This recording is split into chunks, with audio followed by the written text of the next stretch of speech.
Hello, dear students and respected viewers. Myself Deepak Kumar Thakur, guest assistant professor Kamla Rai College, Gopalganj, affiliated with Jayaprakash university Chhapra.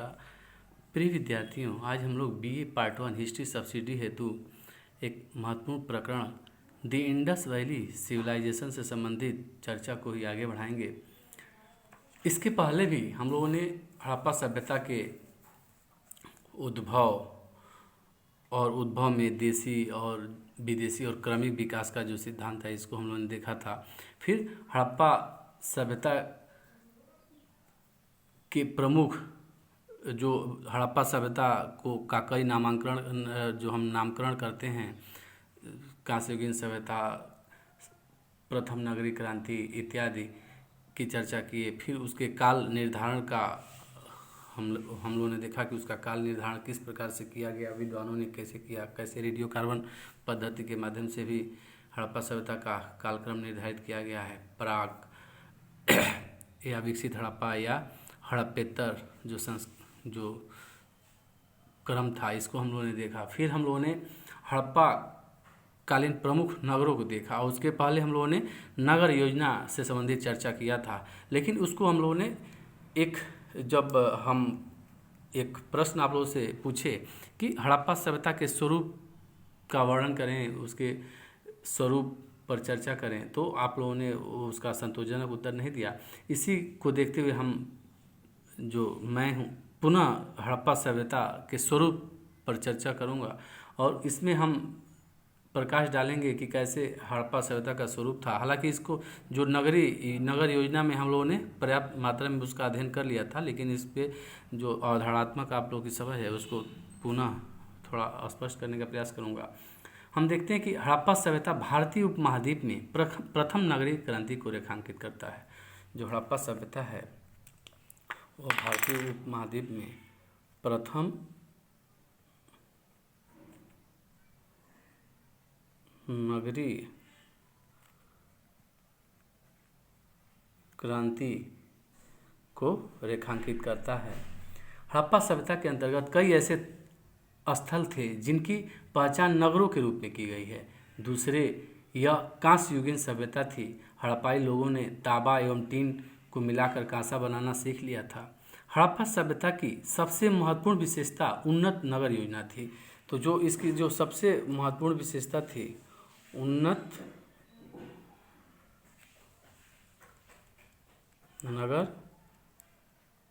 योजना थी। उन्नत नगर योजना इस क्रम में हम देखते हैं कि यह सभ्यता मिस्र एवं मेसोपोटामिया की सभ्यता को भी पीछे छोड़ देती है। हड़प्पा सभ्यता में ऐसा उत्तम जल प्रबंधन देखने को मिलता है वैसा हम केवल प्राचीन यूनान की सभ्यता में देख सकते हैं। हम अगर हड़प्पाई नगरों पर दृष्टिपात करते हैं तो हमें यह ज्ञात होता है कि ये नगरीय स्थल दो भागों में विभाजित थे, दुर्ग क्षेत्र तथा निचला शहर। जो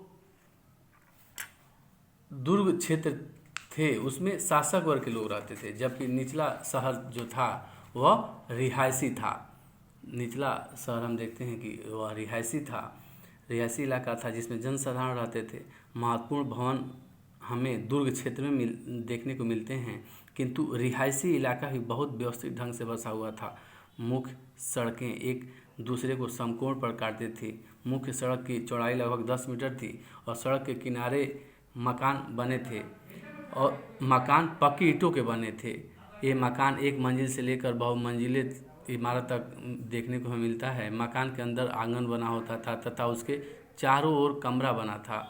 जल की आवश्यकता है तो कुआं था। बहुमंजिली इमारतों में जल निकासी के लिए ड्रेन पाइप का प्रयोग किया जाता था। जल की निकासी के लिए घर की नाली गली की नाली से मिलती थी और फिर गली की नाली मुख्य सड़क की नाली से मिल जाती थी। नाली की सफाई के लिए नरमोखा या मेन होल का भी निर्माण किया जाता था। हम देखते हैं कि जो हड़प्पाई नगर जो भवन हैं उनका जो लोथल को अगर हम अपवाद स्वरूप माने तो अन्य जगहों पे सड़क के आगे की तरफ जो मकान था, सड़क के जो आजकल बनते हैं कि सड़क के सामने ही लोगों का घर का आगे का दरवाज़ा दिखता है, लेकिन जो पिछला भाग था घर का वह सड़क की तरफ खुलता था। सड़क की तरफ उसका दरवाज़ा नहीं खुलता था। अर्थात जो आज के ठीक उलट था। फिर हम देखते हैं कि हड़प्पाई नगरीय स्थलों पर अगर दृष्टि डालें तो ऐसा ज्ञात होता है कि नगरीय स्थलों की बनावट में एक प्रकार की एकरूपता थी, किंतु गौर से देखने पर ऐसा ज्ञात होता है कि एकरूपता के साथ साथ विविधता के तत्व भी विद्यमान थे। और इस अगर हम कुछ और गौर से देखें तो एकरूपता के साथ साथ जो विविधता का तत्व है वो स्पष्ट हो जाता है। अगर उदाहरण लिया जाए तो लोथल एवं सुरकोटदा जैसे स्थलों पर हम देखते हैं कि दुर्ग व निचले नगर के बीच विभाजन देखने को मिलता है। उसी तरह जहां अन्य नगरीय स्थलों पर पकाई गई ईंटों का प्रयोग हुआ, वहीं कालीबंगा में कच्ची ईंटों का प्रयोग हुआ है। वस्तुतः विभिन्न स्थलों को भिन्न भिन्न प्रकार की भौगोलिक एवं जलवायु संबंधी चुनौती का सामना करना पड़ा होगा। इस प्रकार इस तरह की विविधता बहुत ही स्वाभाविक हो जाती है। हड़प्पा सभ्यता की उन्नत नगरीय संरचना का आधार विकसित वाणिज्य व्यापार ने तैयार कर दिया। हड़प्पा सभ्यता के अंतर्गत आंतरिक एवं बाह्य व्यापार दोनों ही विकसित अवस्था में था। आंतरिक व्यापार में हड़प्पाई क्षेत्र के सहयोगी थे राजस्थान, बलूचिस्तान, कर्नाटक इत्यादि। इसी प्रकार उसके बाह्य व्यापार के सहयोगी थे मिस्र, मेसोपोटामिया, मध्य एशिया का क्षेत्र, फारस की खाड़ी इत्यादि। इस तरह हम देखते हैं कि दो कारकों ने हड़प्पाई व्यापार वाणिज्य को प्रोत्साहन दिया।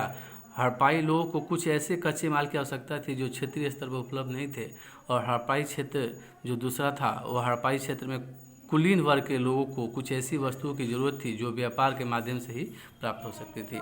इस प्रकार हम देखते हैं कि हड़प्पा जो सभ्यता है उसका स्वरूप नगरीय था, और कांस्ययुगीन सभ्यता भी इसे कहा जाता है क्योंकि कांसे का प्रयोग हम इस समय देखते हैं।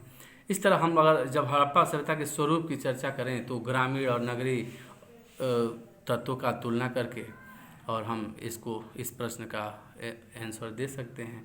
और इसमें जो नगर से संबंधित जो भी विशेषताएं हैं उसको हम देख सकते हैं। जो विविध प्रकार के जो शिल्प वर्गों का विकास है, एक विशेष प्रकार के कार्य करने वाले लोग एक विशेष क्षेत्र में निवास करते थे, और श्रमिक वर्ग का निवास एक जगह होता था तो किसी एक विशेष, जैसा कि आजकल विविध बाज़ारों का जैसे चूना गली, पेड़ा गली, इस तरह का जो भी वर्गीकरण या मेडिकल रोड इत्यादि जो हम लोग देखते हैं कि एक विशेष प्रकार के कार्य और व्यवसाय करने वाले लोग एक निश्चित क्षेत्र में रहते थे। इस तरह के विशेषीकरण भी हड़प्पा सभ्यता में देखने को हमें मिलती है। और जो आधुनिक श्राइन बोर्ड इत्यादि जो लगते हैं उसके अभी प्रमाण हम धौलावीरा में देख लेते हैं। इस प्रकार अगर हम इसके स्वरूप की चर्चा करें तो यह हड़प्पा सभ्यता नगरी था या ग्रामीण था, इसकी बात की जा सकती है। इसमें कौन से शासक वर्ग थे,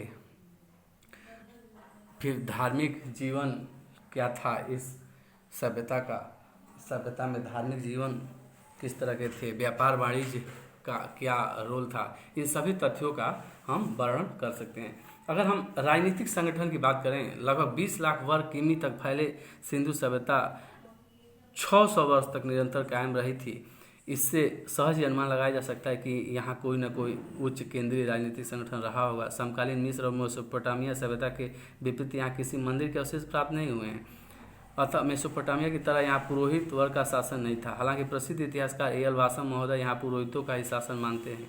डॉक्टर R.S. शर्मा के अनुसार सिंध सभ्यता के लोगों ने सबसे अधिक ध्यान वाणिज्य और व्यापार को दिया। अतः हड़प्पा का शासन संभवतः वणिक वर्ग के हाथों में था, ऐसा अनुमान लगाया जा सकता है। यह भी संभव है कि संपूर्ण क्षेत्र कई स्वतंत्र रजवाड़ों में बटा हुआ था और उनमें से प्रत्येक की एक अलग राजधानी थी, जैसे सिंधु में मोहनजोदड़ो, पंजाब में हड़प्पा, राजस्थान में कालीबंगा, गुजरात में लोथल। इस संदर्भ में उल्लेखनीय है कि ईसा पूर्व प्रथम सहस्राब्दी में यद्यपि संपूर्ण उत्तर भारत में पुरातात्विक संस्कृति लगभग एक समान थी, फिर भी संपूर्ण क्षेत्र 16 स्वतंत्र महाजनपदों में विभाजित था जिनकी अपनी अपनी राजधानियाँ थीं। कुछ अन्य इतिहासकार जैसे हंटर के अनुसार यहाँ की शासन व्यवस्था जनतांत्रिक पद्धति से चलती थी। मैके के अनुसार हड़प्पा सभ्यता में जनप्रतिनिधि का शासन था। स्टुअर्ट पिगट ने इस सभ्यता की जुड़वा राजधानी हड़प्पा और मोहनजोदड़ो के होने का अनुमान लगाया है। इस प्रकार हम देखते हैं कि राजनीतिक संगठन में किन वर्गों की भागीदारी थी, यह बहुत स्पष्ट नहीं होता है, लेकिन जो व्यापार वाणिज्य का जो तत्व था उससे हम यह अनुमान लगा सकते हैं कि यहाँ व्यापारी वर्ग का ही प्रभुत्व रहा होगा। और इस रूप में हम इसके स्वरूप को देखेंगे। फिर अन्य लेक्चर में हम लोग सामाजिक संगठन, आर्थिक जीवन, पशुपालन, जो शिल्प और उद्योग, युद्ध संबंधी उपकरण, व्यापार और वाणिज्य इत्यादि जो तथ्य हैं उसको नेक्स्ट लेक्चर में देखेंगे। जो सैंधव कला है, जो विभिन्न प्रकार के प्रस्तर मूर्तियाँ, धातु मूर्तियाँ, मृण मूर्तियाँ, ताम्र पट्टिकाएँ, मुहरे, मन के निर्धान इत्यादि की चर्चा नेक्स्ट लेक्चर में करेंगे। और इसी के साथ चर्चा को समाप्त करते हैं। जय हिंद, जय भारत, धन्यवाद।